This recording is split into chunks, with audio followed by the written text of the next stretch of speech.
మన దేశానికి అతిపెద్ద శత్రువు ఏమిటో తేల్చేశారు మన ప్రధానమంత్రి గారు ఈ రోజు.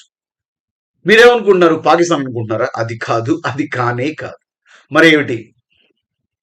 ఈ రోజు గుజరాత్ లోని భావ్నగర్ లో జరిగిన సముద్రసే సమృద్ధి అనే కార్యక్రమంలో ప్రధాని మోదీ గారు పార్టిసిపేట్ చేస్తూ మన దేశం విదేశ శక్తుల మీద ఆధారపడడం, విదేశ ఉద్యోగాల మీద ఆధారపడడం, విదేశ రిసోర్సెస్ మీద ఆధారపడడాన్ని తీవ్రంగా విమర్శించారు. అమెరికా నుండి పెరుగుతున్న ఆర్థిక ఒత్తిడి నడుమ విదేశాల మీద మనం ఆధారపడడమే అతిపెద్ద శత్రువు అని నొక్కి చెప్పారు. ట్రంప్ ప్రభుత్వం ఇటీవల విధించిన $1,00,000 H1B వీసాల మీద ప్లస్ మనం ఎక్స్పోర్ట్ చేసే ప్రొడక్ట్ మీద 50% ట్యాక్స్ ని పరిగణలోకి తీసుకొని ఆయన ఈ వ్యాఖ్యలు చేశారు. సో దీన్ని ఓవర్కమ్ చేయగలగాలంటే ఆత్మ నిర్భర్ భారత్ మీద ఆధారపడాలి అన్నారు. లెట్స్ డిపెండ్ అపాన్ ఆత్మ నిర్భర్ భారత్.